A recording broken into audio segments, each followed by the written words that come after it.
Welcome to this explainer. Today, we're going to dive right into how a literal stolen lock of hair sparked an absolute 18th century masterpiece. If you're looking to truly understand and, really be able to teach Alexander Pope's The Rape of the Lock, you are in the exact right place. We're talking about a poem where ridiculous high society gossip crashes headfirst into classical epic poetry. And let me tell you, the result is absolutely brilliant. So, here's how we're going to tackle this today. We'll start with the ultimate bad haircut. Take a quick look at Pope and his world, then trace the actual snipping of the sacred lock. After that, we'll see exactly how he mocks the elite court, dig into some deeper themes of gender, beauty, and power, and wrap up with the lock's eternal constellation.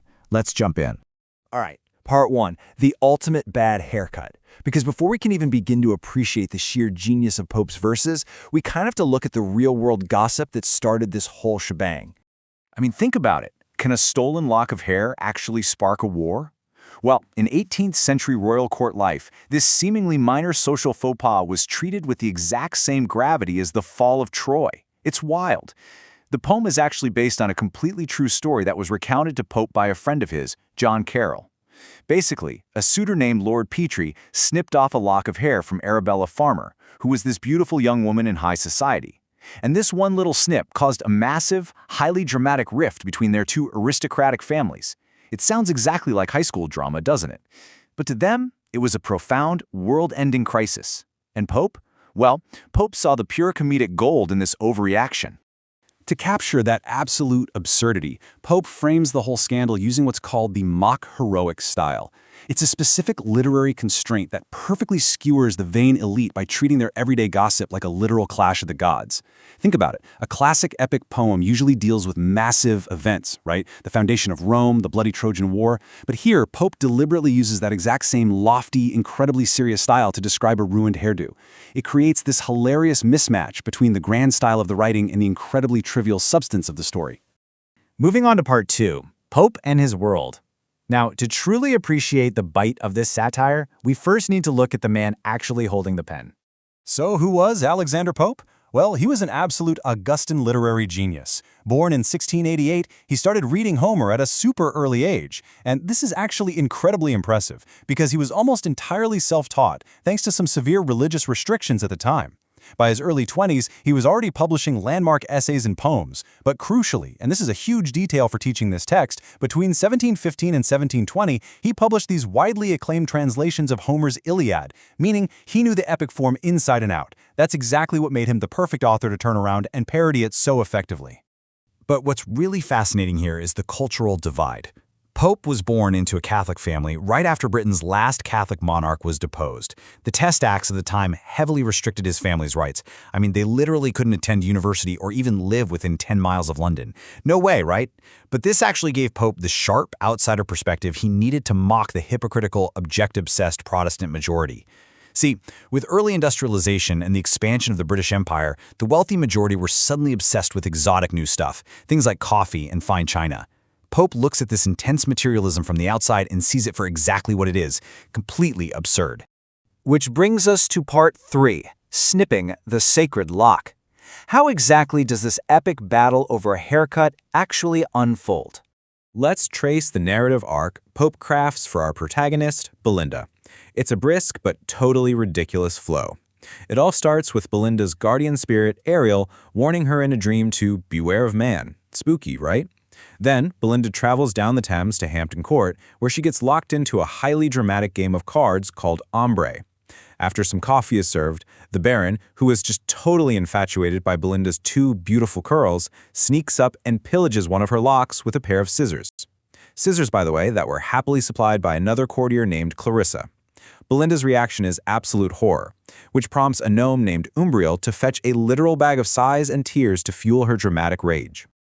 Now, to elevate this whole drawing room drama, Pope heightens the tension with a bizarre array of supernatural entities borrowed from earlier literature. You've got Ariel, the fickle guardian sylph who's supposed to protect chaste women, right? But he straight up abandons Belinda the second he detects an earthly lover lurking in her thoughts.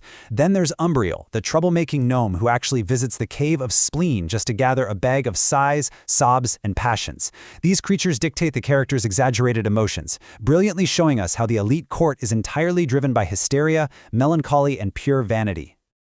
All right, part 4, mocking the elite court. Let's look at exactly how Pope uses this epic style to mock these courtiers, because it's all in the literary mechanics. Take a look at these opening lines. Pope uses heroic couplets, pairs of rhyming iambic pentameter. Now, to an 18th century reader, that specific meter instantly signaled serious, heavyweight translations of Virgil or Homer. So by invoking the muse and using this lofty meter to say, literally, look at this massive fight over something incredibly trivial, Pope is winking at us. He signals immediately that this little amorous squabble is profoundly silly.